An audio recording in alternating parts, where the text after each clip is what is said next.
Hey everybody, it's Safi and Marco Dish Out on Movies, the only movie review show on YouTube to review movies in terms of food.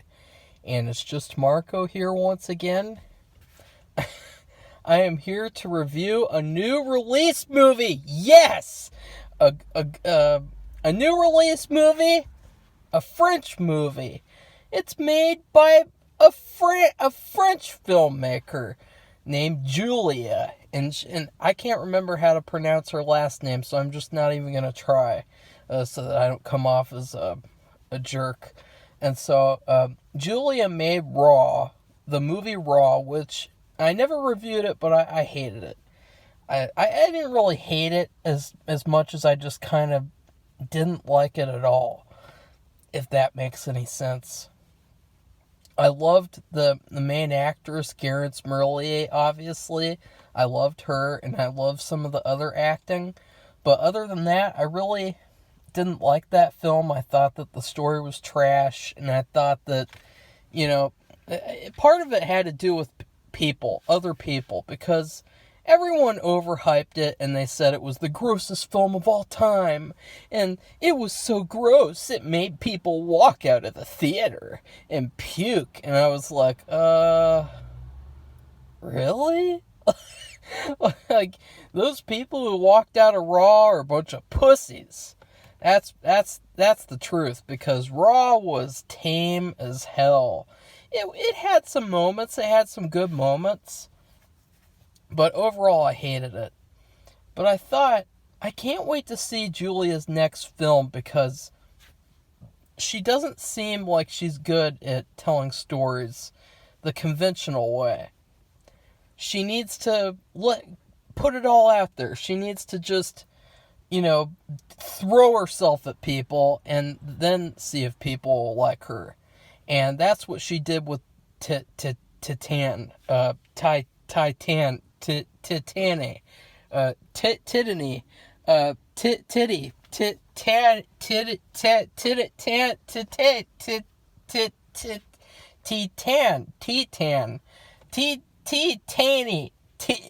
okay, Titane is a movie that I just watched, obviously, but what was really weird was how I watched it. Well, here's the thing.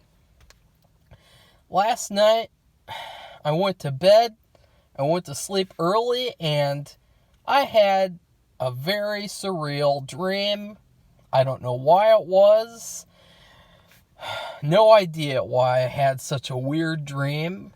I didn't watch, any movies. Usually, when I watch a long movie like this one, I'll dream about, that movie, but what happened was I actually dreamed about this movie before I even watched it, if you guys would believe that. I was dreaming about, what the fuck? And I am so sorry about that interruption yesterday. I was trying to do this review out in the car yesterday, and I thought, number one, the sound is better when I review in the car, because the sound is all packed into this little car, number one. But number two, I thought it's very fitting to do it in a car, since the movie Titane,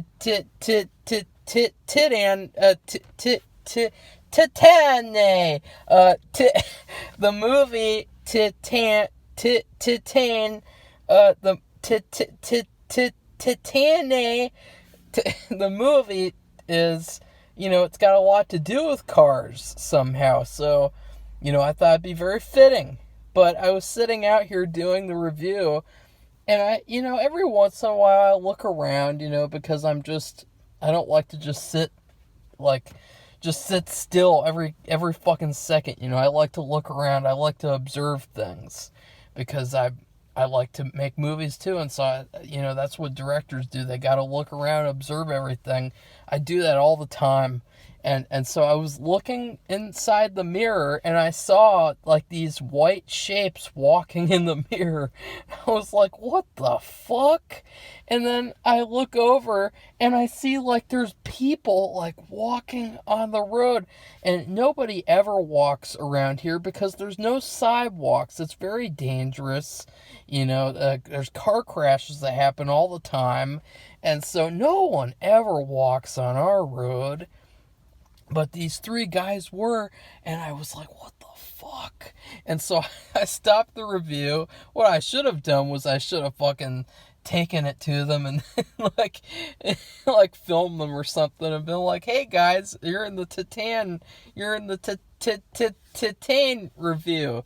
And they would have been like, God, this guy's fucking retarded. But I saw they were obviously Mormons, and they had these Mormon outfits on. I was like, oh, God. Like, and so I literally ran to the house. I was sprinting, and an all out, just get to the house as fast as possible, like in fucking Halloween when she's running from Michael Myers. And one of them was like, Sir, can I give you a pamphlet? And I was like, I gotta go to the bathroom. And I went inside and shut the door and locked it and hid in the bathroom for like 10 minutes. Because I was just like, what the fuck? Like, I was trying to do a review. Like, I don't appreciate that. I hate that type of thing. But I completely freaked out. I was already getting ready to talk about something weird, talking about how I dreamt of this movie before I even watched it.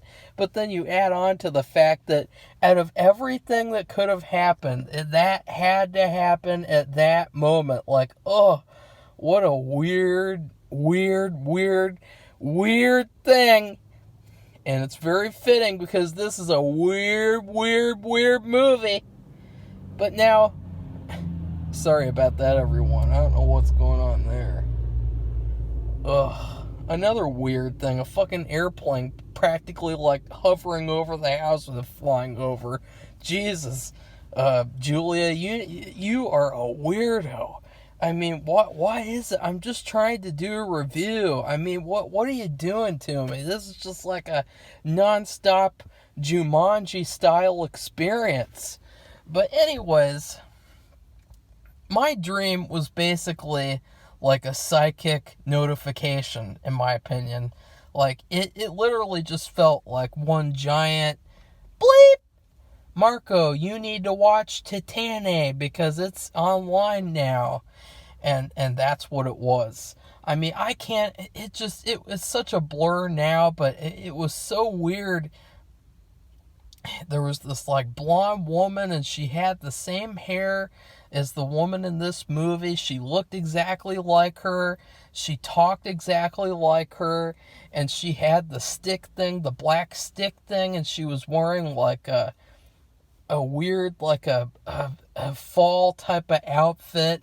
And she wanted to, like, come to my house and do, like, a sex ritual. And she was, like, killing people, too, for some reason. I don't know what she was, like, I literally, it was just, like, insane. But as soon as I saw her in the movie, it was almost like I was walking back into my dream. And, like, she went up to my house, and she went through it. And I even saw, like, the scene of, like, the party scene where she kills all the people at the party. Spoiler alert. And it was like that house was my house for some reason. And then she walked outside and she put her hand in the soil and she said, this isn't the right soil. And it was like white, like just pure white soil. And then she went next door, which was also my house somehow. And she said, this is black soil. And it was like this pitch black soil. And it was like, that's where it ended. But it was so weird because it was like, what the fuck? Like, what? But then I looked online for the movie, and I saw the movie was up. And it just got up today, I guess. Or, I mean, yesterday, technically, when I was trying to review it and watch it. And so it was almost like, I don't know, like it was like a psychic notification. I don't know how that works. why that works, but that's pretty cool. It wasn't a very nice dream, though, so. But of course, I mean, there's not really that many good dreams that I have. They're mostly just random. So anyways, let's get into this movie because, it's fucking like 9 minutes in. I haven't talked about the movie that much. But I'll say this, Julia, you are fucking weird. You are a weirdo. You make weird movies, and I love it. Okay? This movie is clearly one of the best movies of the year, if not the best movie of the year. Okay? I watched this movie, and it was from beginning to end. It was like just one amazing, just non-stop thrill ride of a journey. And I really did not like it when I was watching it at first. Like, I really just thought it was kind of random, and I thought it was very similar to Raw, because in the beginning of this movie, it's all about this woman who to be fair, let's start off. It's really weird with her character because I really don't know who she is, even though I see her the whole movie. Which is a kind of an issue. I mean, there's a lot of logical issues with this movie. Like, if I looked at this movie from a pure logical, like, snooty, put my glasses on, adjust my glasses, type of guy, then this movie would have a lot of issues. Because, for starters, we see her as a little girl, and she's got this thing for cars, and she's making noises. She's disrupting her father while he's driving. And it's cool because he's playing the Poor Wayfaring Stranger song, which, shout out to 1917, another fantastic movie with that song. It's almost like if you put that song in your movie, you're dedicated to have a good movie.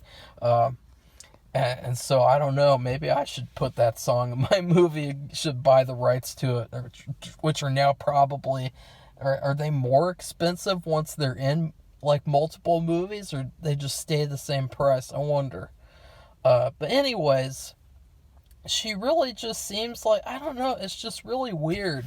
She's like, and that's the whole movie. Like, the whole movie is just like this nonstop string of plot choices that don't really make sense. Like, she's distracting her father, they get in a crash, and she gets this plate put in her head, a metal plate, and then the first thing she does when she gets out of the hospital, she walks up to the car and gives it a big hug and kiss. Like, she doesn't even, like, hug and kiss her parents or anything. And I guess maybe, I mean, with Raw, she was kind of close with her parents, kind of, but, and then at the end, of course, she finds out that her parents were cannibals, or I mean, her mom was a cannibal too, but, so I'm wondering, like, maybe if there's a theme with, distant parents in her movies, I don't know, but, to explain this whole movie would be like a nightmare. Like, it would be hours and hours of just, does that make sense? Why was that? What was that? Why did that happen? Like, there's just so many things. And it starts off, though, with she has sex with the car, and then she gets pregnant from the car. But I will say, the opening was fantastic. That sequence where she walks through this, like, car show, dancing show. You have all the women dancing in these skimpy little outfits, and then the main character does a dance. Alexia, yeah, sorry. They don't say her name that much. I more so remember her name when she changes into the boy, which is Adrian. I more so remember that one. But, that was just such a fantastic sequence. It was so colorful, and the music, I mean, this movie has probably the best soundtrack, best score of 2021. I mean, the music was just A+ outstanding. I loved it so much. And, that sequence, though, it was so it was so cinematic and so good, and it just reminded me of, like, this is what happens when people make movies. Like, not when people are making products and making content, like, making 4-hour Justice Leagues. This is what happens when people make movies. And you get incredible scenes like this. But she's basically like a serial killer, and she's like killing people with this black stick thing. She has some sort of obsession with metals, and she's like biting Garrett Marillier's nipple metal and her nipple ring, like really strange. And none of it makes sense at all. It's just sort of like a string of fun scenes together that are fun to watch, but really they don't make a lot of sense. You have to really think about this stuff afterwards to try to like piece it together like a puzzle. And then what happens is she basically, I guess she burns her house down, and she takes on the identity of a missing kid who was missing for all this time from like a serial killer. And she takes his identity and she starts living with the dad. And the dad is a firefighter, and so she's a firefighter now named Adrian. And so that's the whole movie. That's most of the movie, I'll say. And I'll say, too, at first I really hated this movie. I thought, it looked very beautiful, it looked very cinematic, but I hated it at first. But then when it finally got to the part where she assumes this new identity, I just loved it. Because there were so many great character moments and so many great, like, moments of just pure cinema. I don't know if that sounds pretentious or not, but there are just so many moments where I just looked at the screen and I was like, this is what I want to see from original movies, is I want to see something different. This movie, it's lacking in the logic department for me. It's lacking in the story department. The story takes a lot of weird turns that don't really make sense. They're not really satisfying. The character development is pretty good, but once again, it takes some weird turns. Like at the end, they start to have this like really gross, like kind of like incest type of thing where, like that kind of made me want to throw up. And there was a lot of stuff in this movie that made me want to throw up, but in a good way, because I look back and it's like, what are the movies I want to watch from this year moving forward? Well, for starters, my movie, Super Dumbasses. I'll probably watch that once in a while just for memories. But it's a pretty crappy movie. Number 2, this movie, Titane. Number 3, Pig with Nicolas Cage. And maybe the Mads Mikkelsen movie, and then maybe 1 or 2 other movies. But other than that, the movies this year are just completely disposable. And I think the thing is that the thing of why I'm giving this movie such high credit is because Julia, if you had seen me review Raw, you would have been very upset with me because I hated it. But I said, well, at least I said in my mind when I watched the movie, you need to commit one way or the other. You can't just go in this like both ways type of thing where it's like, I want to tell a story and have character growth, but then I also want to have like an art house porn movie where it's just, tits and ass and explosions and fires and blood and guts and just all this beautiful stuff on screen. You can't do both at the same time. You have to do one or the other. And for me, the reason why this movie works is it commits to being nonsensical. And it commits to being a movie that, even though it is nonsensical, it ends up having some sense in terms of like the growth, the relationships, the character. So she really showed with this movie that she's better when she doesn't have plots and when she doesn't have these very complex narratives and these character development stories. You know, like if she made a movie like Shawshank Redemption, it would probably be trash because it's just not her style. It's not Julia's weird ass weirdo style, and but that's the thing. I want her to have her own style because that's what we need with original movies.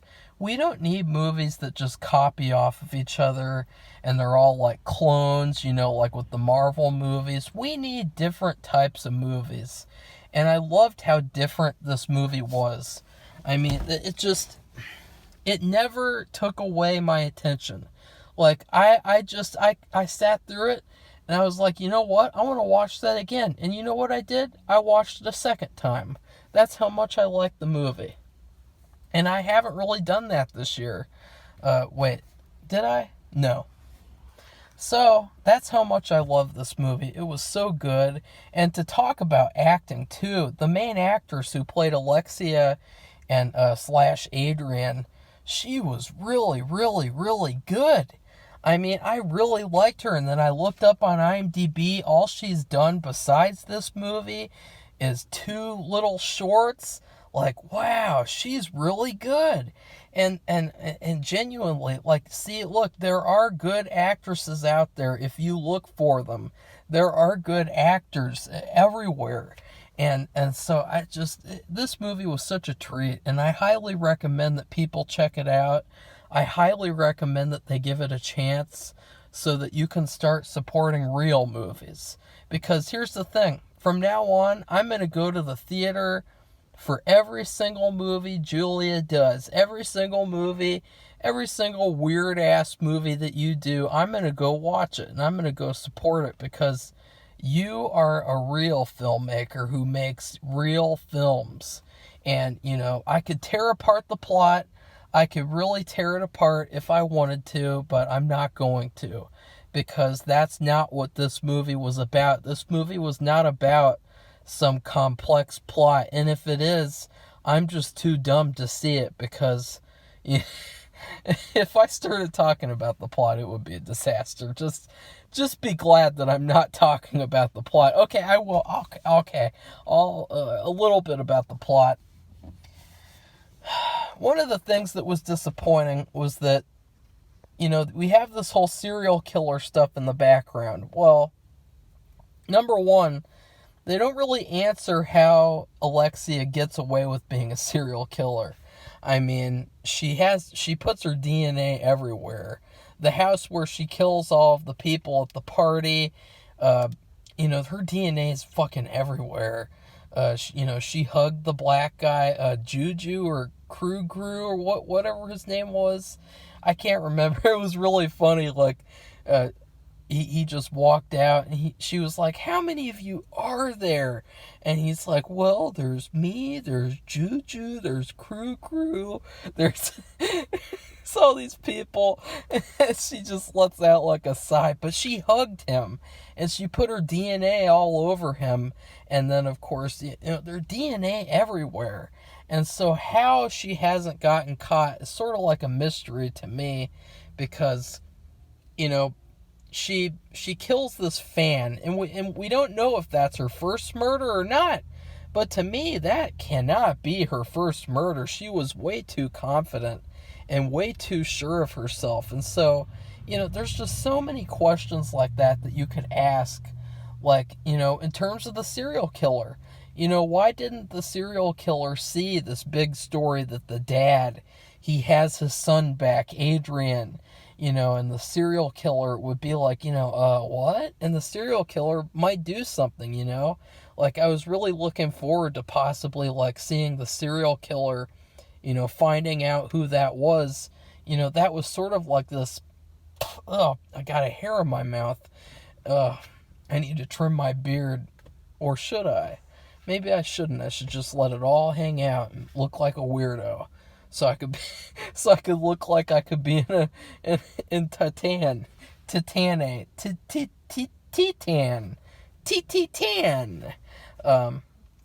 But there's all these plots that just sort of don't go anywhere. Like, why is Alexia yearning for a father? You know, like, we have this whole second plot, this whole second part of the movie where she is like really like getting into this father figure, and the father is really good too. I really liked him a lot. He did a great job, and he was a very complex, meaty character, which that sounded kind of gay. I'm sorry, I did that. No homo. Uh, he's a very meaty character.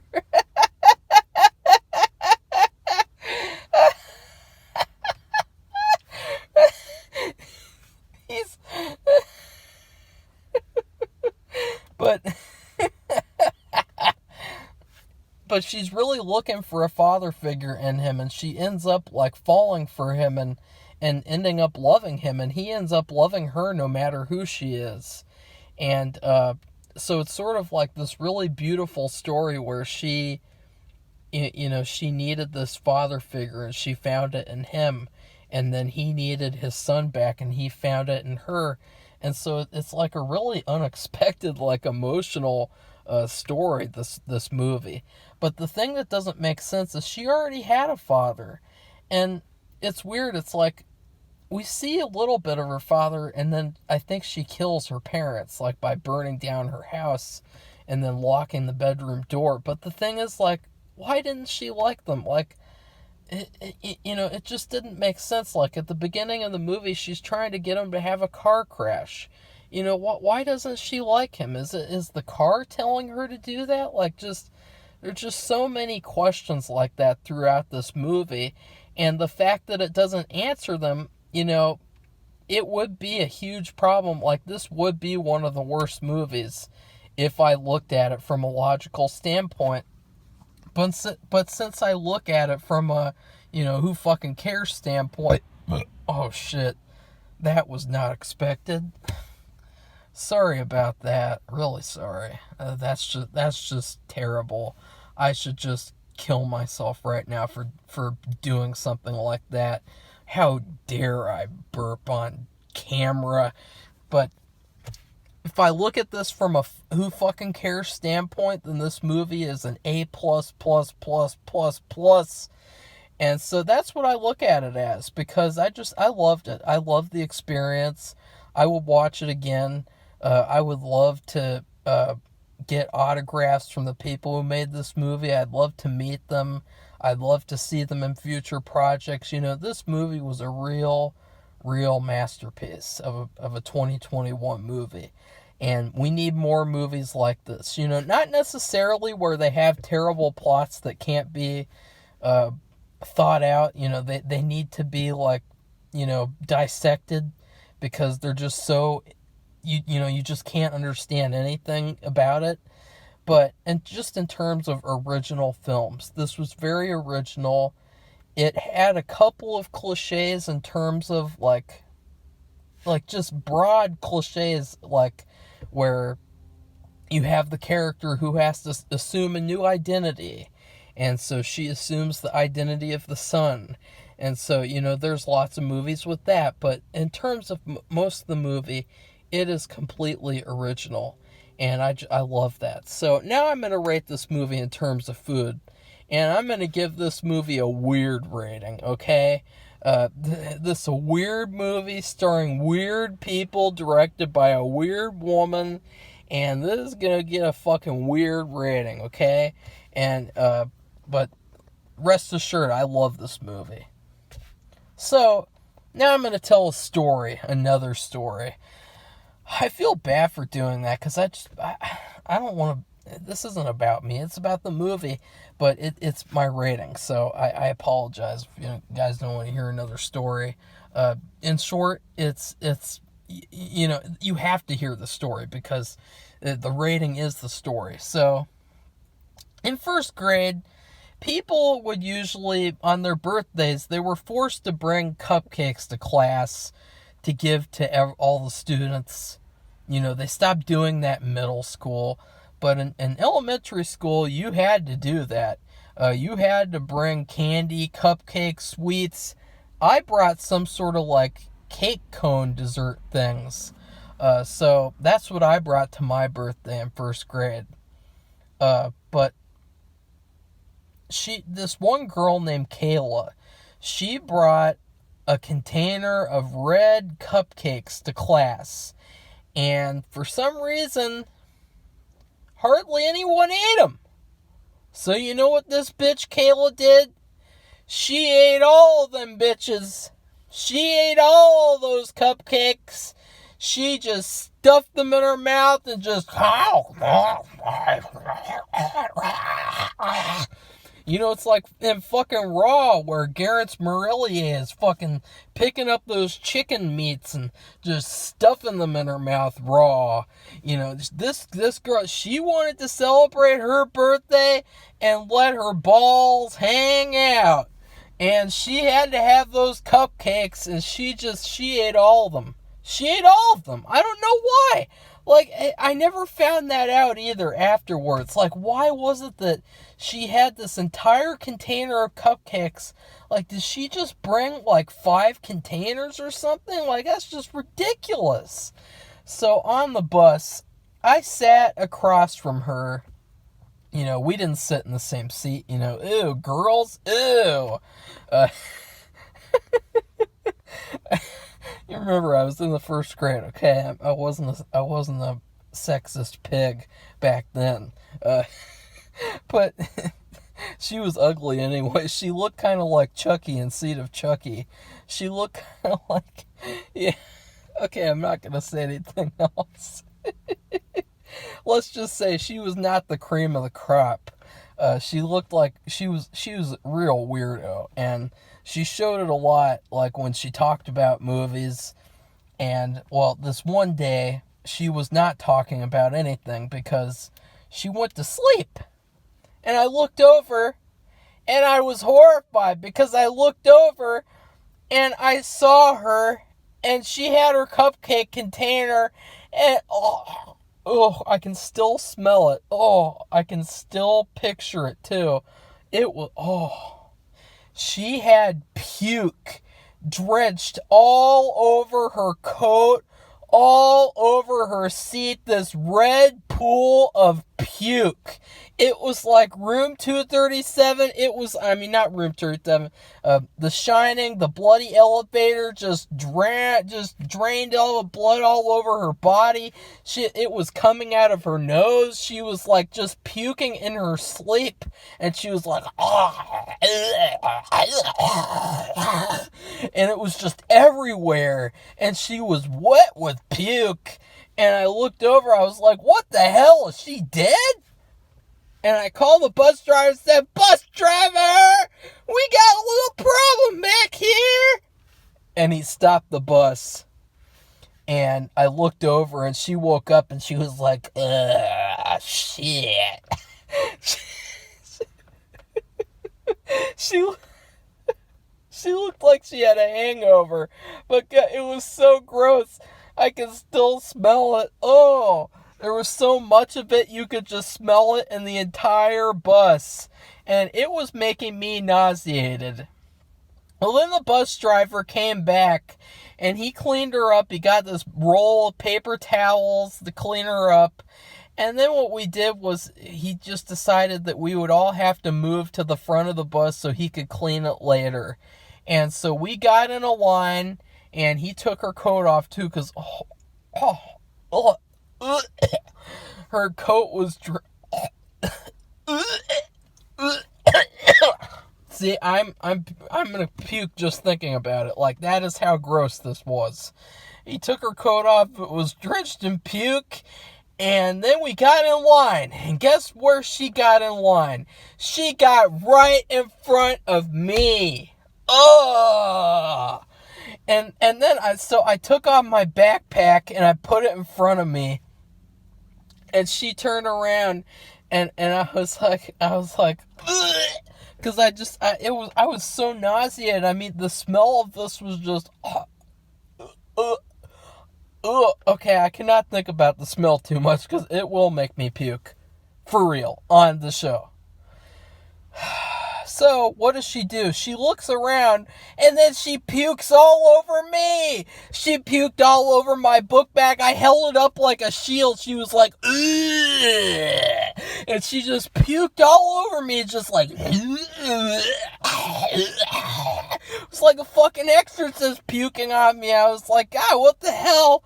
And he rushed her away from me. He was like, Marco, sit down in front, get out. And I had to sit up in front, and my backpack was covered in puke, and I still have that backpack too. It's a Simpsons backpack. I still have that bitch. And so I got in the front seat, and he gave me the trash can, and I was full on puking, almost puking basically. Like I was just coughing and coughing like, and Kayla was just sitting there like, hi Marco. But that was this, and so at the end, basically, I was always the last stop back in elementary school. And when I got off, I was just, I just felt completely sick, but I was glad that I got off that bus. And speaking of buses, we never even talked about the random gangbang scene that was going to happen. There's this scene where Adrian / Alexia is sitting on the bus, and there's this black woman sitting across from her, and these guys are basically hassling her, and they're harassing her, and they're basically saying they're going to gang rape her. And so it's really kind of an uncomfortable scene, but it just comes out of nowhere and it never comes up again. We should have seen, like, on the news that she had gotten killed or something. Like, that would have been kind of like I don't know, but it was just such a random moment, and then she gets off the bus and doesn't do anything about it, basically, which I don't know what that was about. So I don't know.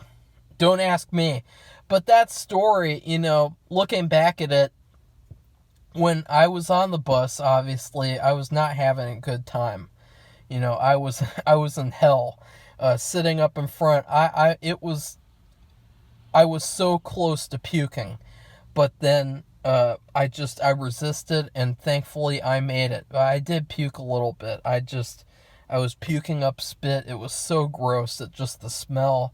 I wish I could describe that smell, that disgusting smell. And it was even worse because the teacher, he put chemicals all over it, all over the puke on her seat. And so you had the chemical smell, and then you had the puke on my book bag. Like, I was going to throw up. It was gross. But looking back at it now, I think it's funny, and I think it's like one of my best stories from that era. And so it's kind of like looking back at it in like a really good way, even though it was such a shitty, like funny, like bad experience. And it's the same thing with this movie. Watching this movie, I was not positive towards it at all. I mean, I was positive a little bit because of the visuals and the music and the acting, but I was really like getting ready to tear this movie apart because of that bad plot. But it ended up just being where I really liked this movie. I really, really liked it. So, sorry for this long video. I didn't mean for it to be this long.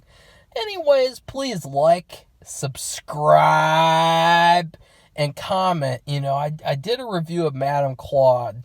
This is just such a better movie than Madame Claude. It's got a lot more nudity in it, too. I'm not saying, and listen, I'm saying this because of this. Isn't it kind of embarrassing that the movie about the girl who has a fetish for cars and is a serial killer and assumes the identity of a missing guy, isn't it kind of embarrassing that movie has more nudity than the one that's literally about a woman who runs a brothel for celebrities in France? I mean, isn't that kind of embarrassing? Isn't that kind of weird? I mean, isn't that kind of just something we need to think about? Like, which movie should have had more nudity, one versus the other? And also, thank you so much, Julia, for making a movie that's colorful, because I am so sick of seeing movies nowadays that suck out the color and make these movies just look so ugly and dull and gross. They make me want to puke. They make me want to use these movies as fucking toilet paper. And so I really applaud you for making a movie that's colorful, that looks like a painting. And it did remind me of David Lynch a little bit, too, in that sense, because that's what David did. And that's what David said that he did when he made movies. He said, I thought of every frame like it was a painting.